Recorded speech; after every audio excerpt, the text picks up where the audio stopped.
Welcome, everybody, to The Calling, our first responder podcast, coming to you from Sober Life Studios and brought to you by One Brother, One Sister. I'm your host, Scott Jones.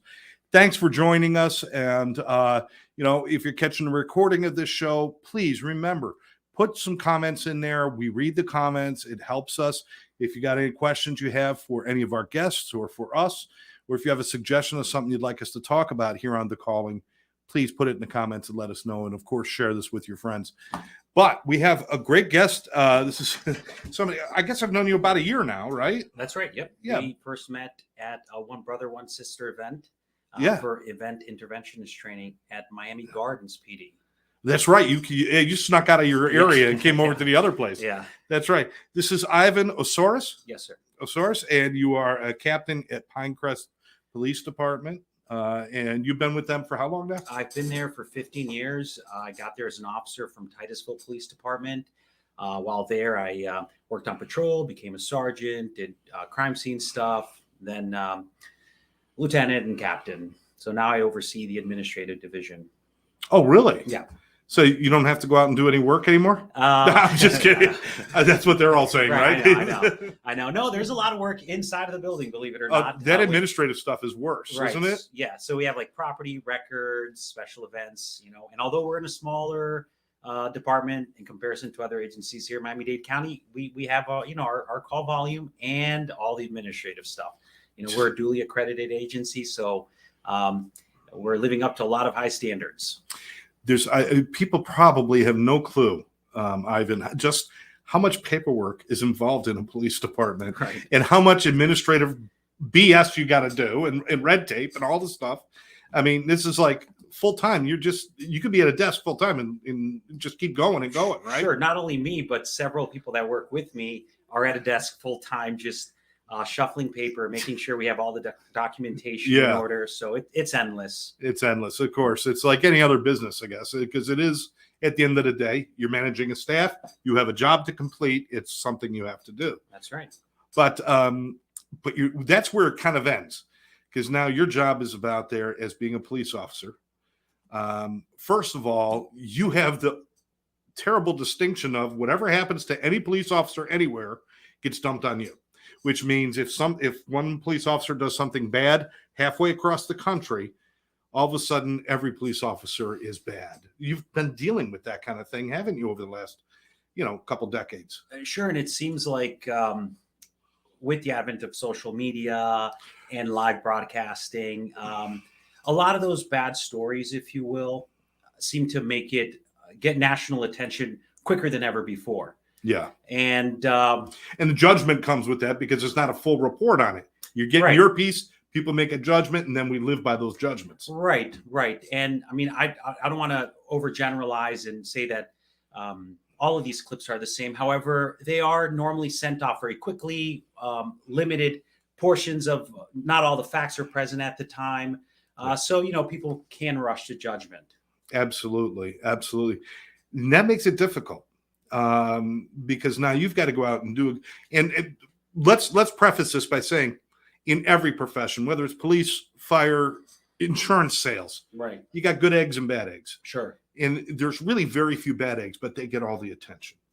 So, and in your line, it's even worse because now you got to go out there and deal with the prejudice that's created by that and the animosity. Right. How hard is that to do? I mean, to strap on each day and go out and you're like, but I'm the good guy. I'm doing my best. But you got to live with those judgments. How hard is that?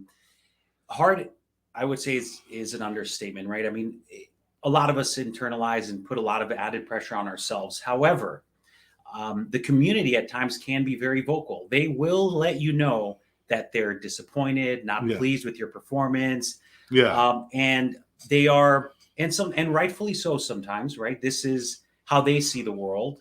And it is our job to find ways to struggle with this negative publicity, if you will, and let the people know that I'm a human being. I have a family. I have children. I care for my fellow human beings, other human beings. So it is a task that happens every day, and it happens sometimes within the PD and oftentimes with members of the community. Wow. Now, back in the old days, I'm saying old days back when I was a kid, In the old so days. the 1,000 years ago. We had things like we had, officers on patrol that would walk the streets and get to know all the businesses, and they get to know the families, and we'd have them coming into the schools. We had officer friendly. We had all these different programs that were just, and it felt like they were more part of the community. And it seems like we drifted away from that for a period of time. Did we?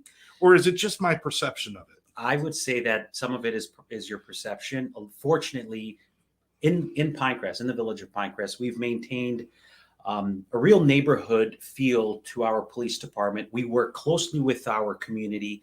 We host several events where we engage with the residents and just with members from the community at large, local businesses.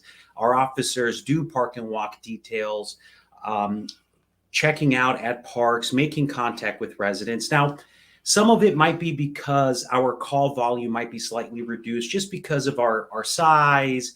Right. Right. So we have a little extra time, if you will. And from the top down in our agency, from the chief down, there is a community-centric approach to law enforcement. Right. We have a very active community resource team that is attending events not only within the village of Pinecrest, but throughout Miami-Dade County as well. Humanizing police officers, showing them that these are men and women, just like your mom, your dad, and family members who are engaged in this profession, and we care. We honestly care about the community. And that relationship is almost more important than the job you're doing, because without that relationship, you can't do your job. 100%. If there isn't trust, yeah, everything else, it will be nearly impossible to accomplish. And remember, trust is one of those things that it's hard to earn and yet very quick to lose. So we always have to work carefully to maintain that level of trust with the community so that they know that they can rely on us. And certainly you're right. I mean, it's a little bit different when you have a smaller community or when you call it a town, and it's that, you get into some of the big cities. I mean, I know that, officers in New York City or Atlanta or in Detroit or in even Miami, parts of Miami, that's not as hard. It's not as easy to keep that community connection because there is such a high volume and there is so much going on. So that takes a real toll on police officers.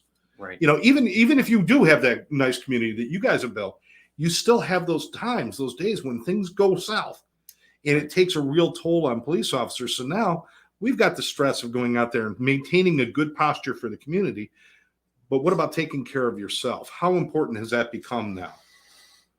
Right. That's a super important topic, right? I would say that, and the numbers don't lie, nationally, you can see that first responders are disproportionately affected by suicide, divorce, substance use, and other trauma, trauma, heart conditions, digestive problems. So the job is taxing physically, emotionally, spiritually on a lot of people.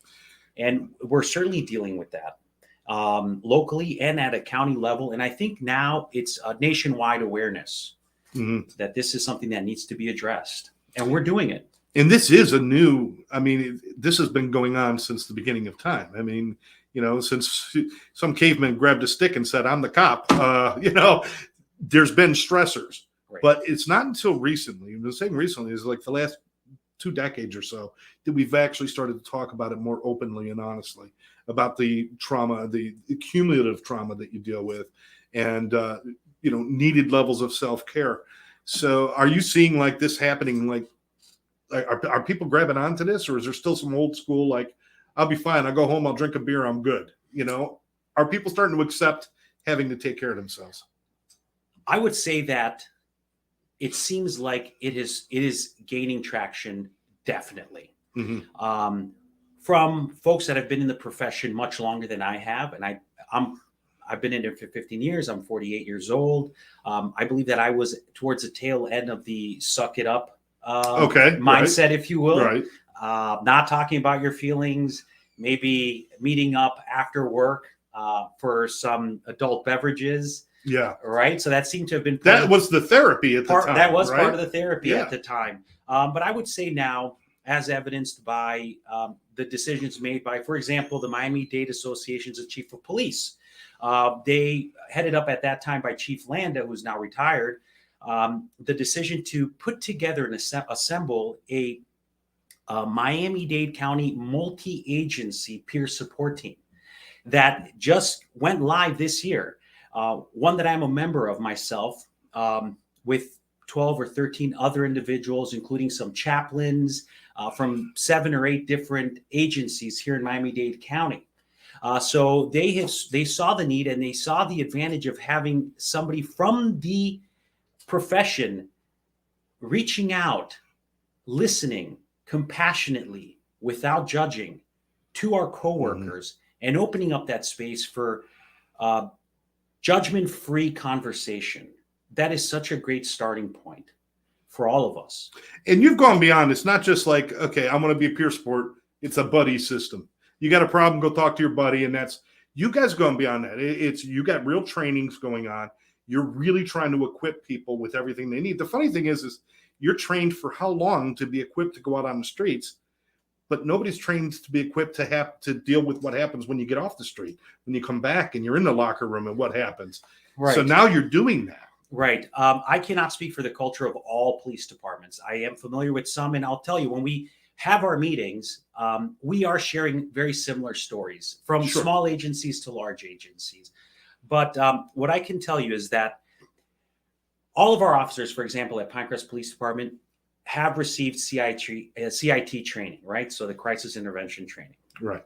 Now, for the peer support team, all of us received an additional 40 hours of training through Arch Support for peer support practices.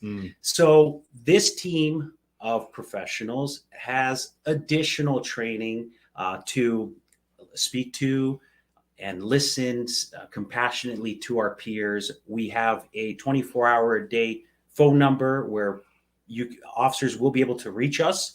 And if we feel the need that this is something that needs to be referred out to us for further treatment, if you will, maybe more intensive clinical treatment, we can do that at that time. But we're there to walk alongside the officer that might be feeling overwhelmed or challenged for personal, financial, emotional, professional reasons. And they might not feel comfortable speaking to somebody else, and they might find comfort speaking with somebody who knows the challenges that they're facing. And that's where this team comes into play. I'm going to hit you with the big word that's been a problem for forever: stigma. People don't want to speak up. They don't want to be labeled. They don't want people to look at them differently. I don't want to, if admit that I'm having a struggle in this area, I don't want to be pulled out of the car. I don't want to be pulled off my duties. Is that like one of the battles that you really are dealing with a lot with this stuff?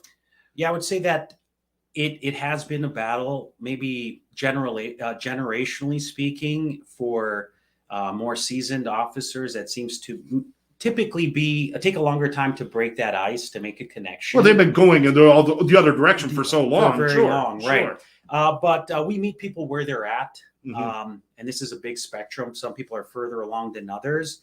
And dealing with that stigma, we're addressing it, for example, in shows such as your own, right here, right now. We are destigmatizing mental wellness, brain health. We talk about everything else. We talk about a good diet, working out, finances, relationship issues. And a lot of times we feel like it's taboo to talk about our mental health. And we all struggle at some point. Yeah. And it's okay to struggle. And our job is to help people struggle well, and that they have the right and they deserve to live fulfilling lives. With first responders, though, I mean, there's a little difference. You're experiencing things that everybody else experiences. It's probably amplified in some situations because of violence or possible fear of death and things like that. Like one of the things that you have to deal with, military, firefighters, police officers, is that you could be in the middle of a situation and you can't just walk away and like take a breath sometimes. Sometimes you just got to suck it up and get through that situation. And then, do you think that plays a part in why it builds up so badly? Is that you can't, like, I'm in the middle of a meeting for business and I'm starting to get like a little stressed. I can get up and excuse myself. Right. You can't do that when you're dealing with a bank robbery. You can't, Right. you can't say, listen, guys, would you just hold still for a minute? Right. I need to go get a breath. Right. You're not allowed to do that. That's this very particular thing. Is that why maybe talking to each other is so important? Because you understand those things? Yeah, definitely. At times it's hard. The community residents might not understand that. They might expect us to be robotic, extremely well trained, and have zero emotions during high stress. And that's simply not true. We are human. We have feelings. We respond to the same stressors like all other human beings. Exactly. Yeah. So I think that what we can offer and have offered sometimes is simply telling officers what physical response they're going to feel when they're under stress, either elevated heart rate, difficulty breathing, loss of fine motor skills, making them aware of some of the symptoms that they might have and offer them something like good meditation techniques, and breathing techniques that can be used while you're en route to an emergency call, or when you realize that the call that you were on, that domestic call, has become violent, or now a weapon has been introduced, and quick ways to settle yourself down as you move forward through this very difficult, challenging situation. And officers do this on a daily basis throughout the country. You made such a great point that you're not robotic. And one of the reasons that I think people you see a lot of these complaints about officers is like, oh, they don't care or anything. Well, don't treat them like they're robots. If you want them to be human, then treat them like they're human, and they can be human. And it's all that. And I love this idea of you're arming them to go out so that when that fight or flight kicks in, or the stress or anxiety kicks in, you know how to use your breath. Right. You're trained in using a service weapon when you need to use it. You should also be trained in using your own body's responses to deal with that. Yes. And we are introducing that into training. Like you said, officers receive training on how to drive their emergency patrol cars, how to use their firearms, less than lethal, taser, pepper spray. I mean, we have training for almost all of our situations. And luckily now for us, we are receiving more and more training about our physical response to stress. One of these that's been introduced county-wide here was training through Boulder Crest, and the partnership that we've created between our Miami-Dade multi-agency regional peer support team and Boulder Crest emphasizes that message. These are techniques that we can use to help calm down our parasympathetic, our fight or flight response. Absolutely. And it's really great to see this happening. Now, I don't want you to give me any names, and it's not appropriate for you to do that, but have there been times when you've seen these practices that you're putting into place, or that, not saying you specifically, but your department and other departments are putting into place? Have you had moments where you said, wow, that was really cool to see that happen and to see that person get the help they needed? Or have you had those moments where you've said, wow, this is why it's working, right? Right. Yeah. Honestly, it happens very often in emergency situations and just routine calls. I remember that one of the components of our One Brother, One Sister interventionist training was about body language and mirroring and putting people at ease with the way we position ourselves. And he passed the course, by the way, people. He did good. And that goes into de-escalation, which officers have been using extensively, and understanding where the other person is coming from, their perspective. Sometimes if you're, I hate to use this, but I'm going to anyway. If you're trained to be a hammer, the only thing you know how to do is to be a hammer, is to hammer a nail into place. Yeah. But the truth is that officers have to be so much more well-rounded. Yeah. And it is about sympathetic listening, compassionately, and not necessarily offering advice at every time. We're not here to fix everybody's problems and tell them how they should live. It's just listening to that person where they're at that moment. They're struggling with something, and we have an obligation to help them at that moment and help them find solutions to their problems themselves. If there's not a better message for today, this is a good one, is, Ivan, you put it great. Every day you go out, you're not just like a law enforcer. That's a small part of your job. Right. You're a negotiator. You're pretty much like a friend in need, or a friend in need when somebody needs somebody. You're a community member. you're a concerned citizen yourself. You have to fill all of these roles, and you don't even know which ones you have to fill until you show up, right? Right. But it's rarely is it just be a cop, Right. right? So you have to be prepared mentally, physically, spiritually, if you will, for all of these things. Right. And I'm glad to see that we're moving in that direction. Yeah. I also noticed that there's a big focus on physical fitness and nutrition as well now too, right? That's right. That's right. Some departments have incorporated that into the officers' work schedule. They allow officers to work out on duty. We've brought nutritionists to the department to teach people, remind people about eating healthy. As a matter of fact, at the Village of Pinecrest, we offer a active shooter training, civilian response to active shooter events. And at the beginning of that course, we tell them that the likelihood of them being killed at a active shooter event are very, very low. And if we really were here to deal with life-saving, we would deal with the things that are really killing a great deal of Americans in our country, which include cancer, diabetes, and heart problems, right? So that plays into every officer's life. Taking care of your health, eating correctly, and managing your stress, self-regulation. You also have another unfortunate side effect of being a police officer, which is when you're on duty, you don't get to have an opinion. You have to be, it's like when you're out in the community, you can't go out there and say, well, I believe in this and I believe in that. You've got to be open to everything, and you've got to be kind of like very neutral with a lot of things. Is that difficult sometimes? Because there's all the arguments about gun control versus arming more people. There's arguments about everybody's got their own, and even political ideas. Right. You have to table all that when you go out there, because the last thing you want to do is get into a situation where you're having a political argument with somebody when you're supposed to be doing something else, right? Yeah, right. It's really complex, right? Yeah. Not only do we have to suppress, if you will, our personal beliefs, but we have to acknowledge where that other person is coming from, and be as tolerant as possible. And remember that we don't necessarily only represent ourselves, but since we're wearing a uniform, at times our behavior now becomes the behavior or culture of our department, of law enforcement as a profession as a whole. So we have to be very careful. We are all ambassadors for law enforcement professionals throughout the country. You're a smart guy. You could probably do anything. Why do this? I mean, is there some good story behind why you became a police officer? Weren't expecting that. Right. I was not expecting that question. The good story, like the podcast is titled "The Calling," right? I think a lot of people would say that this job, something about this profession, this career, speaks to people, speaks to certain people, right?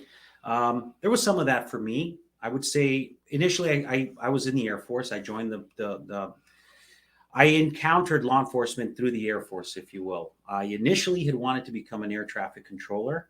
Wow, talking about stress. Right, I know, talking about stress. However, because of an issue I had with depth perception, I was not able to work that job. So it's probably good. It's probably very good. And then the other thing that I was attractive to me was law enforcement. I'd actually done a ride along before joining the Air Force, and I really liked that job. And I think even the show Cops had some influence over me. Sure, why not? Right? No shame in that. No shame in that, right? So yeah, that was a choice I made 1998. What is that? 25 years ago. And the job has been very good to me. I've met and worked with outstanding people throughout this entire time, from chiefs down to officers. And I am very optimistic about the direction that law enforcement is headed. I am really pleased to see how responsive we've been to the community and how active the community has been in telling us what they expect from us as professionals as well. And that's why it's so important for us to work closer than ever with our community members because they are the client. These are the people that we serve. So I'm sure we're going to continue doing it honorably with love and compassion. That's fantastic. Now, if somebody's watching this and they're like, they want to show their appreciation, they want to do something. What is something a community member can do that would be helpful? Or I don't know if it's a donation or if there's just something they can do to help you or to show their appreciation for what you have to do. Well, I'm sure different agencies have different organizations that they Sure. work with. One that comes to mind for us and one that I've been contributing since I started in law enforcement is the Police Officers Assistance Trust, POAT. People can donate money that way. I have it deducted out of my paycheck biweekly. Heck, go to your local police department. Go speak to an officer. Do a ride along. Go to all of these events. Agencies more than ever are active on social media. Follow them on social media. See where they're at. Take time, 5 minutes of your time, and speak with an officer. It happens to me a lot. People come up to me. They're curious about the job. A lot of them are very thankful. They literally say, thank you for your service. It's something that I experienced in the military and as a police officer. Which is fantastic. It's super rewarding. I would say that right there is extremely rewarding. So heck, go tell a cop, go tell an officer, thank you for your service. That means the world to us. Is cop an offensive term, or is that okay? I think with the right tone, it's okay. Yeah, in the right tone. Right. Okay, I guess, because when we're saying cops, it's just like a short way of saying police officer. Is like right. I mean, officers is probably the preferred. I'm just curious. Yeah. No, but I thank them. And everybody's got this. They like to bitch and moan. People like to. They're like, this is wrong and that's wrong, and they're doing all, but they're not doing the job. Show up. Get in the academy, strap on, do the job. Then we're expecting you to do the job, but you need our support to do that as well. Right. Departments seem to be hiring all year long. We're currently hiring for some positions. We're offering great starting salary. I believe we're at $66,000 approximately starting. Wow. Paid holidays, Florida retirement system. So the Village of Pinecrest is hiring. We're looking for exceptionally well-qualified candidates to join our force. But like you said, if you want to make a change, you want to be a part of law enforcement, instead of just talking about it, come join us. Come be a part of this experience. And certainly support the events you have and the benefits that you do and different things. Pay attention to what's going on, right? Pay attention. Watch the websites to see what events are happening and be there, right? Right. Get engaged. Get involved. Yeah, absolutely. Now, if somebody wants to, like, you didn't set out, you went into the military and then kind of ended up there with the police, but somebody's thinking about it. What's a good way to go kind of learn more about it? Like, say there's somebody who's maybe getting out of high school or getting out of college, and they're saying, I'd like to do this, but I don't know. How do they talk to somebody about it? Right. I would say that the traditional way of doing it is still doing a ride along. So you can visit a department.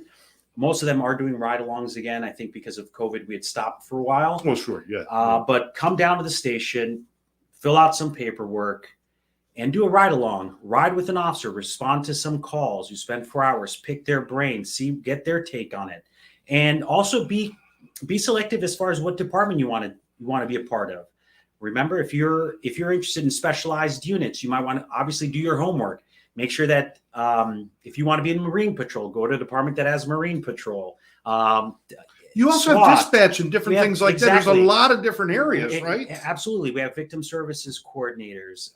We have crime scene technicians. It's a very diverse and rich place to work, and there's something for everyone there. So go online. Officers, website, police departments are posting most of their information, if not all of their information, online. It's readily accessible to us like never before. In 15 years, you've had good days and bad days. You've had very difficult times with some things that happen. When your head hits the pillow at night, do you ever say, why the hell am I doing this? Oh, sure. I wouldn't be human if I wouldn't have had those thoughts before. I've thought about doing something different. Yeah. I'm glad that I've stuck it out, like any other relationship, sometimes, or stressors, right? Yeah, yeah. So this is a professional relationship, my commitment with my department and the community. If I were to get up and run at every time there was some type of adversity, I would not grow from it. So, and that you can apply that to school, to romantic relationships, family relationships. When everything at some point in time, things will get difficult. How you navigate those times is going to typically build you into a stronger person. And if you avoid that conflict, if you avoid that adversity, you've just lost a growth opportunity, a moment of for growth. So I am very glad that I had supporting people that encouraged me to keep going despite whatever adversity I was facing at the time. And now with these programs, you could talk about those. When you have those moments, you could say, "Oh man, I just really want to quit," But you could say it out loud, talk to people, and they could say, "Yeah, I felt that way last night." No, right. And you can deal with it, right? Because if you wait long enough, you wait 24 hours, something's going to happen where you're going to say, "That's why I do this." Right, and it's good to talk to somebody who has some training, right? Yeah, because if you have a friend that you confide in, but he gives you horrible advice, it might be counterproductive, right? So that's a nice thing with for example, like the peer support team, which we have a clinical director, Habsi Kaba. We have other people that are involved that are giving us good guidance, like Mario Gonzalez, George D'Alessandro. I don't want to mention all the names here, but these are people that really need to be deserve credit, because in our training, that is one of those things that it is listening without judging and without offering advice. It sounds easy, but we love, especially in law enforcement, if you will, to fix people's problems, right? And sometimes it's like, just listen. Absolutely. And care. Absolutely. And that's probably at the center of everything we do now. Is listen. Shut up and listen. Listen to understand, not to fix. Right. I got it. Before we wrap up, there's been a common theme through all of this, and you show it when you talk, and the pride in your voice, and in how you feel about the people. This isn't just the people you work with. In law enforcement, it becomes something different. It's like, in military, they become your band of brothers, and this is like family. These people that wear the badge and that represent your community. You guys care about each other, don't you? Right. Yeah. It isn't always perfect, but what family is? Right. But no family is perfect. That's right. Yeah. But we have a profession that brings us together with a common purpose, a sense of purpose, a mission, and this responsibility and duty to serve under what at times are life-threatening situations. That stress brings people together in a way that most other professions don't bring people together. And that's what that creates this bond that's very strong. And there's good and bad to it. Yeah. There's good and bad to it.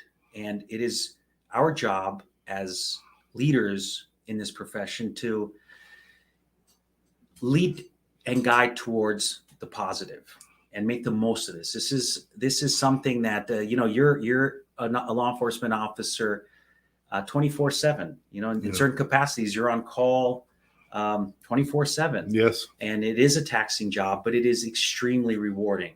It is an extremely rewarding profession. Well, speaking for our community, we appreciate you. We appreciate everything you do. We've met the people of Pinecrest, and they're quality people, great people, great sense of humor, and just fun to be around. Good people, and it's so nice to have that. Holidays are coming up, and we're going to wrap up the show. But any message you want to send out there? I mean, listen, it's this time of year. People are stressed. People are rushing. People are drinking too much and driving. There's so much going on and so much opportunity that people can really screw up what should be a great time of year. What do you want to share with people? Yeah, definitely. Right. So holiday seasons don't mean the same thing for everyone. Sometimes these are good times for certain people, and it can be very lonely, depressing times for others. So let's make sure that we're all careful, respectful, and dealing with one another. Plan accordingly so you're not rushing, trying to get 50 things done in one day, especially in Miami traffic, South Florida traffic. And be caring and compassionate with one another. Remember that although your intentions are good, there's people out there, unfortunately, that are looking at ways to victimize you. So make sure that if you are shopping for gifts this holiday season, make sure you store them in a safe place. Don't leave them in plain sight in your vehicle. Situational awareness. Be aware of what's going on around you. Get off your phone for a minute when you're walking on the street, when you're walking in the mall. All right. Be careful about your identity thieves, your credit cards, where you use them, at gas stations, at different places of business. Be aware of that. Make sure you lock your cars. I know you're bringing packages in and out of the car, groceries. We all have very busy lives. Take the keys out of your car. Bring them inside with you. Be aware of yourself. Watch out for your neighbors. If you see suspicious, if you see something, say something. Call the non-emergency line of your local police department. I hear from people saying, well, I didn't want to bother you. I know you guys have very important things going on other than me. Every call is important for us.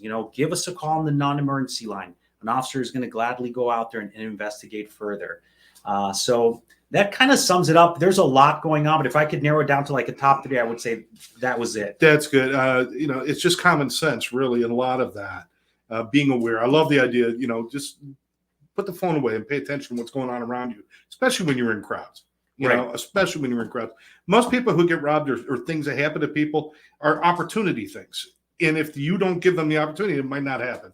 So Exactly. So like we do see that a lot in our property crimes. People are leaving valuables in their vehicle in plain sight. A lot of these higher end vehicles that have electronic key fobs, when the door is unlocked, the side view mirrors are in the open configuration. So it basically broadcasts to car thieves that, hey, my car is unlocked. Yeah. Right. So those little things would probably make a huge difference. So either that or just buy an old 1981 Corolla and drive around in it. Nobody will bother with you. Ivan, thank you so much. We appreciate everything you do. I want to thank Ivan Osores from Pinecrest Police Department, Captain, and all of the people at Pinecrest. Great people, the job they're doing. And take a moment this holiday season, stop by your local police department, drop off some Christmas cookies, just stop in and say thank you for the job that you do, and find out maybe there's something. Maybe some of them are collecting toys or doing something. Get involved. It's a tough time of the year to be alone. Check on your neighbors, check on your friends as well. But with that, thank you for joining us right here on The Calling. We will catch you next time. Bye-bye.